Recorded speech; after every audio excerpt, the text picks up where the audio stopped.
முதலாக தெய்வத்தை பார்க்க வந்திருக்கோம்.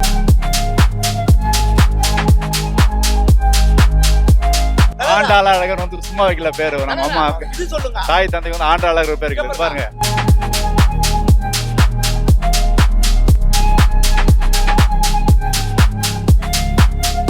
அப்போ அவருடைய கருப்பை ஏர் செல்ல வேறு மாதிரி உடச்சுன்னா இவர் யாருன்னு இவர் தான் விஜயகாந்த் தம்பி சாட்சி படத்தில் நடிச்சார் அப்படின்னு அவர் சொல்லிட்டு அவர் காரில் வந்து கும்பிட்டேன்.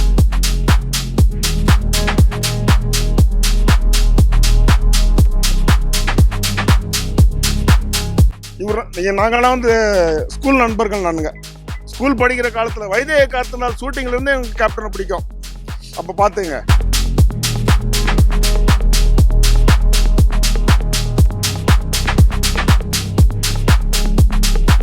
மூன்றாவது பீடம் எடுத்துட்டானா கேப்டனுடைய ஆலயம் தான். வணக்கம் அண்ணா, உங்க பேர்? முரசொலி மாறன். எங்கிருந்து வரீங்க? திருவள்ளூர் மாவட்டம் செங்குன்ற நகரம். திருவள்ளூர் மாவட்டத்துல இருந்து வந்திருக்கீங்களா?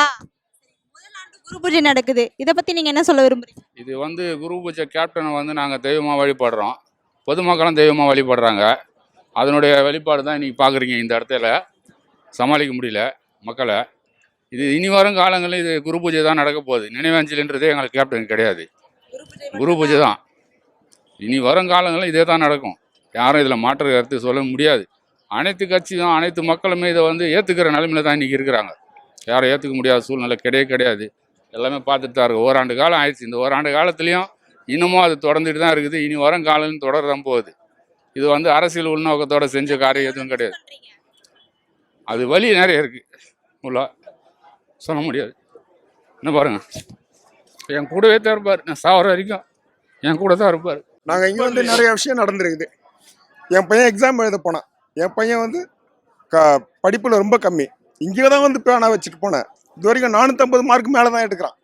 அதனால எங்களுக்கு தெய்வம் தான், அது குலதெய்வம் தான். அதனால் மிஸ் பண்ணதை மட்டும் கேட்காதீங்க. மிஸ் பண்ணதான் நாங்கள் நினைக்கவே இல்லை. அதெல்லாம் சொல்ல முடியாதுங்க, சொல்கிறதுக்கு வார்த்தையே கிடையாதுங்க. நிறைய அனுபவிச்சிருக்கிறோம். நாங்கள் கூடவே இருந்தவங்க. நாங்கள் கூடவே இருந்தவங்க. அவர் கையால் அடி வாங்கினவங்க, அவர் கையால் சாப்பிட்டவங்க நாங்கள். அதனால் அதெல்லாம் சொல்லவே முடியாது. எப்படிப்பட்டவர்னு எந்த வார்த்தையில் நான் சொல்கிறதுன்னு அதுக்கு வார்த்தை எனக்கு தெரியல. இதுக்கப்புறம் யாருக்குன்னா தெரியுமான்னு தெரியல. நாங்களாம் வந்து ஸ்கூல் நண்பர்கள். நானுங்க ஸ்கூல் படிக்கிற காலத்தில் வைத்திய காத்தினால் ஷூட்டிங்லேருந்து எங்களுக்கு கேப்டனை பிடிக்கும். அப்போ பார்த்துங்க.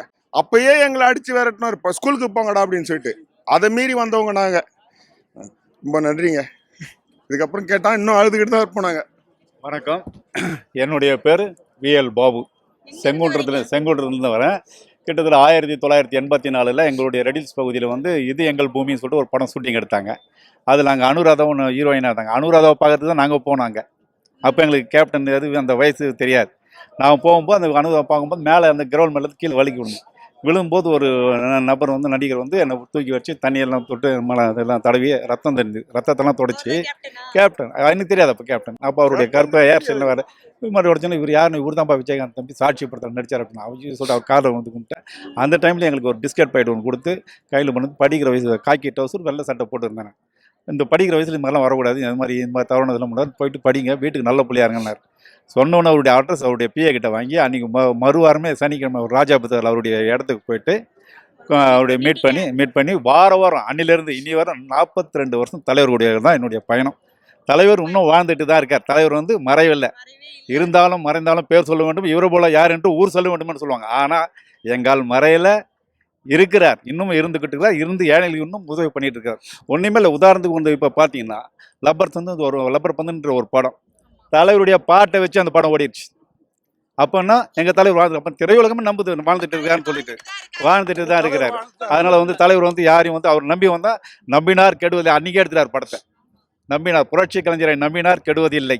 புரட்சி கலைஞர் வந்து இன்னும் ஏராளம்ல அவர் கண்டிப்பாக ஏகப்பட்ட உதவிகள் எண்ணற்ற உதவிகள் ஏராளம் அவர் நிறைய பண்ணியிருக்கேன். இன்றைக்கும் வந்து நாங்கள் ஓடி வந்திருக்கோம்னா தலைவருக்காக தான். தலைவர் இன்னும் இருந்துட்டு இருக்கிறோம், வாழ்ந்து கொண்டு தான் இருக்கிறோம். சொல்றாங்க இன்னொன்னு பேசுங்க. இந்த ரஜினி படம் கமலஹாசன் படத்துல சேர்த்து விடுறாங்க. இதுதான் ஆண்டாளர் வந்து சும்மா வைக்கல பேரு, நம்ம அம்மா தாய் தந்தைக்கு வந்து ஆண்டாளர் பேர் இருக்குது பாருங்க. ஆனா இங்க பாருங்க, இது சொல்லுங்கண்ணா, தன்னுடைய மகனை பார்க்கறதுக்கு ஆண்டாளர் வந்திருக்காங்க. ஆண்டாளர்கள் தான் வந்து பாக்குறாங்க, வந்து எல்லாரும் கருட பாகம்னு சொல்லுவாங்க. மேடம் புரட்சி மேடம் இந்த ரஜினி படம் கமலாசன் படத்துல எடுத்து விடுறாங்க, திருப்பி எடுத்து விடுறாங்க. அது மாதிரி அதுவும் கேட்டு படத்தை எடுத்து விட்டாலே எனக்கு ரொம்ப சந்தோஷமா இருக்கு. இதுவரையிலும் உலக வரலாறுலயே எந்த ஒரு நடிகராரும் ஒரு தனிப்பட்ட மனிதனும் இறந்து ஓராண்டு காலம் ஒரு நினைவு தானத்துக்கு இந்த மாதிரி ஒரு கூட்டத்தை உலக வரலாறுல நாங்க பார்த்தது, எங்களுடைய வயசு என்னுடைய 54 வயசுல இதோட நான் பார்த்தது. ஒரு பீச் இல்ல, ஒரு டைம் போக்கு இல்ல, எந்த ஒரு இது இல்ல. இன்னைக்கு சபரிமலை இருந்தாலும் சரி, மேல்மருத்தூர் ஆதிபுரத்தாலும் சரி, 3வது பீடம் எதிரானா கேப்டனுடைய ஆலயம் தான். கேப்டனுடைய ஆலயம் தான். என் பையன் அண்ணன் சொன்ன மாதிரி 5 மார்க் 6 மார்க் எடுத்துருந்தான் சின்ன பையன். என் போட்ட இவரை கூட கல்யாணத்தில் என்னை மெச்சிட்டாங்க. அப்படியே பிடிச்சி வலிச்சு இன்னைக்கு பக்கத்தில் நிற்க வச்சு நிலடா தம்பின்ட்டு இருக்க வச்சு என் பையன் வந்து 4 மார்க்கு அழுதுட்டான். என் ஒய்ஃப் இறந்துட்டாங்க, அதுக்கும் நான் அழலை. சபரிமலைக்கு போயிட்டு வர சொல்லியோ நான் வேண்டிட்டு போகிறேன், கேப்டனுக்கு எதுவுமே ஆகக்கூடாது, நான் ஆகணும். உண்மையான எங்களுடைய வேண்டுதலை ஏற்றுக்கின்னு அவர் இடத்துக்கு வரேன். அப்போ வந்து நியூஸ் வருது கேப்டன் மாறிட்டான்னு. அப்படியே இடுமுடியெல்லாம் இதெல்லாம் தூக்கி போட்டு அந்த நைட்டே வந்து கேப்டனை பார்க்குறோம். மேடம், பப்ளிக் வர இடத்துல தான் எல்லாருடைய சமாதியங்குது, எல்லாருடைய சமாதியம். இப்போ பீச்சு வந்து 10 பேர் வரப்போகிற இடம், அங்கே தான் எல்லாருடைய சமாதிங்குது. ஆனால் இந்த இடம் யாருக்குன்னு தெரியாது. ஆனால் இறந்ததுலேருந்து இது வரைக்கும் ஒரு கூட்டம் வந்துக்குதுன்னா இவர் ஒருத்தருக்கு தான். இன்னைக்கு வந்து நிற்குதுன்னா தெரியாத இப்போ வந்துருக்கு. மீதி தலைவர்லாங்க சமாதிலாம் வந்து போகிற இடம் தான். பீச்சை பார்க்க போகலாம், சரி அப்படியே கருணாநிதி சமாதியை பார்க்க போகலாம். ஆனால் பார்க்கறதுக்குன்னே வராங்கன்னா இவர் ஒரு தலைவர் தான். நான் எம்ஜிஆருடைய ரசிகன், அவருடைய தலைவர் தான். எம்ஜிஆர் அடுத்தது இவர் தான் தர்மம் பண்ணுது. இது வரைக்கும் யாரும் கிடையாது. கொரோனாவில் வந்து இடமே கொடுக்க மாட்டேன் நான் கல்யாண மண்டபத்திலாம். என் கல்யாண மண்டபத்தை எடுத்துக்குன்னு சொன்னவர் இவர் தான். அதேமாதிரி காலேஜ் அந்த பொண்ணை சைமன் டாக்டரு, கொரோனா டாக்டர் இறந்தார். அவர் சமாதியை புதையும் போது கீழ்ப்பாக்கத்தில் விட மாட்டேன்ட்டாங்க கல்லறையில். என்னுடைய ஆண்டாளர்கள் காலேஜ் எடுத்துங்க, எந்த கொரோனாவில் இறந்தவங்க எல்லாருமே நீங்கள் புதைக்கலான்னு. அதுமாரி ஒரு மனித நியாயம் ஒரு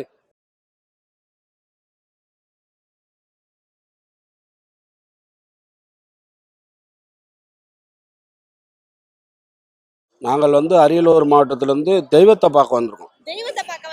ஆமாம், முதலாக தெய்வத்தை பார்க்க வந்திருக்கோம். நாங்கள் பார்க்க வந்திருந்து தெய்வத்தை தான் பார்க்க வந்திருக்கிறோம். இன்றைக்கு நாங்கள் தெய்வத்தை பார்க்க வரும்போது இங்கே பார்த்தோம்னா இங்கே தெய்வமாக எங்களுக்கு தெரியல, கடல் அலையாக தான் தெரியுது. எங்கிட்ட திரும்பினாலும் என் தெய்வம் தெரியுதோ இல்லை, என் தெய்வத்தை நேசித்த மக்கள் தான் தெரிகிறாங்க. இந்த மக்கள் உள்ளத்தில் என் தெய்வம் எந்த அளவுக்கு குடியிருந்திருக்காருங்கிறது இங்கே அனைத்து பேரும் பத்திரிகையாளர்கள், டிவிக்காரர்கள் பார்த்து கொண்டு இருக்கிறார்கள். இது ஏன் இந்த பூஜை குரு பூஜை யாருக்கும் நடக்கலைங்கிறது இல்லை, யாருக்கும் நடத்த முடியாது. இவ்வளோ கூட்டத்தை பார்க்க முடியாது. கேப்டனுக்கு மட்டும்தான் இவ்வளோ கூட்டம் வரும். குரு பூஜைங்கிறது வந்து எல்லாத்துக்கும் அமையாது. இப்போ அண்ணன் சொன்னார் கொஞ்ச நேரத்துக்கு முன்னாடி கருடன் மேலே பறக்கிறதுன்னு, அது உண்மையான செய்தி. எந்த ஒரு அரசியல் கட்சி தலைவருக்கும் இந்த கருடன் வந்து இங்க வந்து கேப்டனை வந்து வானத்துல அந்த சுட்டு அந்த இது வந்ததே கிடையாது, வந்திருக்கே முடியாது. அந்த அளவுக்கு அந்த கருடன் வந்து இங்க வந்து எங்க குலசாமியை பார்க்க வந்தோம்னா அப்ப எங்க தலைவர் எந்த அளவுக்கு செஞ்சிருக்காரு, மக்களுக்கு நன்மை செஞ்சிருக்காருன்றது இதுல தெரிஞ்சிடும். கடவுள் நேசிக்கிறாரு. எங்க தலைவர் வந்து எந்த அளவுக்கு மக்களுக்கு, தமிழ்நாட்டு மக்களுக்கு எந்த அளவுக்கு செஞ்சிருக்காருன்னா அந்த கருடன் வந்து எந்த அரசியல் கட்சி தலைவருக்கும் கடவுள் எங்க குலசாமிங்க. எங்க அதான் இருங்க, எங்க அப்பா சாகும்போது கூட நான் அந்த அளவுக்கு நான் அழுவுனது கிடையாது. என்ன பத்தி எங்க அப்பா சாகும்போது கூட நான் அந்த அளவுக்கு அழுவுனது கிடையாது. ஆனா எங்க கேப்டன் எங்கள் உயிர், அவர் செத்தனைங்களாம் நாங்களாம் ஒரு வாரம் சாப்பிடவே இல்லை. கேப்டனோட அரசில் இந்த தமிழக அரசு இழந்துருச்சு, நாங்கள் இழக்க கிடையாது. இந்த தமிழக அரசு வந்து எங்களை வந்து போராடி இழந்துட்டாங்க. கேப்டன் அரசுன்னா இப்படிலாம் இருக்காது, அது வேற மாதிரி இருக்கும். அந்த அரசை நாங்கள் இன்னைக்கு இழந்துட்டோம், எங்களை இழக்க வச்சுட்டாங்க. மீண்டும் இந்த 2026 அந்நியார் தலைமையில் மிகப்பெரிய வெற்றியை நாங்கள் பார்க்குறோம். இந்த மக்கள் அனைவரும், இந்த அலைகள் எல்லாமே அவங்கவுங்க உள்ளத்தில் இருக்கிறவங்க அந்த பட்டனை அந்த முரசு சின்னத்தில் போட்டு மிகவும் இந்த கேப்டனை மேலே தூக்கி நம்ம கொண்டாட வேண்டும். நம்ம அந்நியாரை மேலே தூக்கி கொண்டாடணும். எனது அண்ணன் பிரபாகரன், அவர் பையன் சிங்கம்னு சொல்லலாம், சிங்கத்துக்கு சிங்கம்னு சொல்லலாம். உண்மையிலுமே அவர் சிங்கத்துக்கு சிங்கம் இல்லை, பொறுமைக்கு சிங்கம். அவர் மாதிரியே எல்லாமே இருக்குது. பற்று உள்ள பையனாக இருக்கிறாரு, நிகழ்ச்சி நல்லா போகிறாரு. அனைத்து பேரும் கேப்டன் எப்படி இருந்தாரோ அதே பட்டில் இருக்கார். அந்த பையனுக்கு எங்கேனாலும் எங்களோட சேவைகள் என்றைக்குமே இருக்கும். எப்பயுமே நாங்கள் போராடிக்கிட்டே இருப்போம்.